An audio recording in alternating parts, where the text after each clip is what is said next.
It's an orange juice. What's up everyone, this is Orange Juice. Elite Barbarians have shifted into the meta. An Inferno Tower can shut down a Royal Giant provided that they don't have any distractions or spells like Skeleton Army or Zap. Even if you adjust your Inferno placement against the Prediction Distraction card, the Inferno doesn't translate into a counterattack. Elite Barbarians can shut down a Royal Giant and offer an even more deadly threat by counterattacking. For the same elixir, once they kill the Royal Giant, your opponent now has to deal with countering them. When there's a Royal Giant planted at the bridge, I'll counter with Elite Barbarians and immediately react with an Ice Golem. Generally, a Royal Giant is never sent in alone. It's usually accompanied with minions or a Mega Minion. This Ice Golem helps them soak up the damage, preserving your Elite Barbarians' health for a counterattack. With so many hard counters to Elite Barbarians, they're hard to consider a reliable win condition when Tombstone or even a Skeleton Army can just crush them. If you're attacking with Elite Barbarians and your opponent counters with Tombstone, it will shut them down. What you'll need to do is hover the Zap one tile below the center of the Tombstone and cast the Zap just as the Tombstone pops. The Elite Barbs won't waste any time on the Skeletons and they'll just rush straight to the tower. You'll have to be careful with your spawner building placement. Usually one Barbarian will always bypass the opposite lane. This is when you need an extra nudge, usually an Ice Golem or even an Ice Spirit to pull them both back into the center. If they've already reached your tower, it's not a big deal. They're a relatively big unit, so it's easy to push them away from the tower and re-aggro onto a new unit like Ice Golem or even a Knight. Starting off a match, I'll never use my Elite Barbarians offensively. That's asking for negative elixir trades. I primarily have them in my deck as a defensive card. If you don't have multiple ways to properly counter Elite Barbarians, you're going to have a bad time when your opponent drops them at the bridge and you had a bad starting hand. Fireball is kind of a last resort if you don't have any physical counters. The Fireball placement is more important than ever since the Barbarians can rush your tower dealing a ton of damage. Fireball has a 360-degree knockback effect. If you knock them in the same direction, they'll get more hits off of your tower. Whereas if you split them right at the bridge, knocking one up and the other one down separates them. This separates them by 4 tiles, and it buys your tower more time to deal with each Barbarian individually. A reliable counter to Elite Barbarians are regular Barbarians. They have more total health and damage output since there are 4 of them, and they cost 1 less elixir.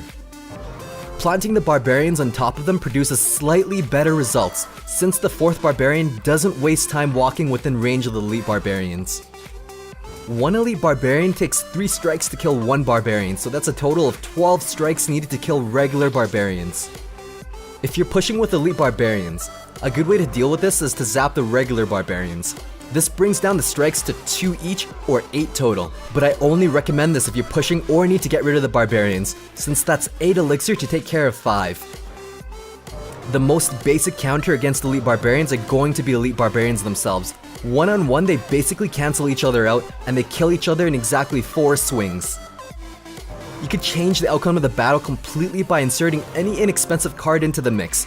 If you plant an Ice Golem in between them, it'll take 5 shots from the Elite Barbarians. Plus, if it dies, it'll slow them down by 35%. This 2 elixir play allows your Elite Barbarians to translate into a nice counterattack that forces your opponent to spend elixir to defend against them. You can do this with a lot of other cards too, like Skeleton Army or Tombstone. It's a bit expensive, but the counterattack could be worth it if you're leading an elixir and they don't have any counters to your Barbarians. A bowler straight one-on-one will take care of Elite Barbarians, but you can take this a step further by planting something in between the bowler and the Elite Barbarians. Planting the Ice Golem saves your bowler, letting it counterattack. Taking it a step further, he used Skeleton Army to take out my bowler and Tombstone to defend against my graveyard, so I knew all the counters from my Elite Barbarians were out of cycle. Instead of defending the Musketeer with an Electro Wizard or Mega Minion, I countered with Elite Barbarians, knowing he had nothing to stop them. Guards are surprisingly underused in this meta. They can counter Graveyard and Elite Barbarians better than most cards can, since you can't zap or fireball their shield. Ice Spirit and Guards can completely shut down Elite Barbarians. The Ice Spirit absorbed the enemy's Ice Spirit and froze the Elite Barbarians, gaining a 3 elixir advantage. Ice Golem is going to be one of the best counters to Elite Barbarians because you can kite them into the other lane. The optimal tile is 4 tiles from the river. This exposes the Elite Barbarians inside the kill zone the longest. You don't have to worry about the timing since Elite Barbarians are so fast and the Ice Golem deploys slowly. There's a slight imbalance in the game when you're the only person to initiate the match. You're true blue. As true blue, you cannot kite the elite barbarians on this 4th tile. It also explains why you can sometimes pick push without the push and only on the left lane. However, even as true blue, you will be able to kite elite barbarians from the right side, while true red can kite both the left and right side. If you don't know if you're true red or true blue, you can't afford this risk, so you're going to need to kite the golem on the 1st tile. Another thing to note, if the elite barbarians are offset and planted on the side away from the center, the 4th tile will not pull one of the barbarians, so the 1st tile will be the right play in this situation. Of course, knowing how to kite them is half the battle. You need something that deals damage and stays out of range like minions, musketeer, or archers. The 1st tile is also the best tile if you have a building like a cannon to counter elite barbarians. An ice golem should be planted on the farthest tile, so the elite barbarians don't aggro onto the cannon. The cannon also had the benefit of defending against the musketeer, fire spirit, and archer. Sometimes split elite barbarians can be a headache to deal with, but an ice golem brings them back into the center. Paired with a cannon, it's quite an effective counter. The elite barbarians couldn't even touch the cannon. A cannon deals quite a bit of damage. You just need to protect it. Here's a replay a clanmate shared where he froze them with ice spirits, distracted with skeletons, then attacked the barbarians with a cannon, all while pulling the balloon, putting him in a 5 elixir lead with that monster defense. Sometimes if you overcommit on one lane, your opponent will send elite barbarians in the other lane. In this case, I had a bowler on the right side, so my opponent sent it in the opposite lane. You just need to use an ice golem to draw it into the side with all of your troops. You always have an answer to elite barbarians at all times. Even after using a bowler and ice golem to counter his first wave of elite barbarians, I had my own elite barbarians to answer his mirrored barbs. If you want a really good positive elixir trade, plant ice golem to kite, then ice spirit to pull them back into the center. This completely shuts them down for a nice elixir advantage.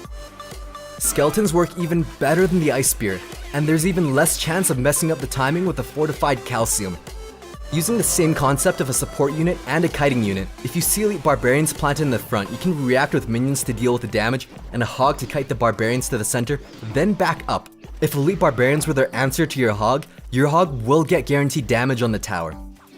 Another way to deal with this is with a ground unit to pull, followed by a support unit. This can be a musketeer to deal damage and an ice spirit to pull them, then freeze them. The musketeer will survive with a sliver of health. If you plant an ice golem in front of her, this forces your opponent to zap her. The bomber can do the exact same thing but for 1 less elixir. The only drawback of carrying a bomber instead of a musketeer is that you have 1 less anti-air option. You get the same results when you support the bomber with skeletons pulling the barbarians. It doesn't have to be a ranged unit either. Mini P.E.K.K.A works incredibly well when comboed with any other unit to shut down elite barbarians. It takes 4 elite barbarian swings to kill 1 Mini P.E.K.K.A. He acts as an excellent distraction, plus he can kill 1 barbarian in only 2 swings.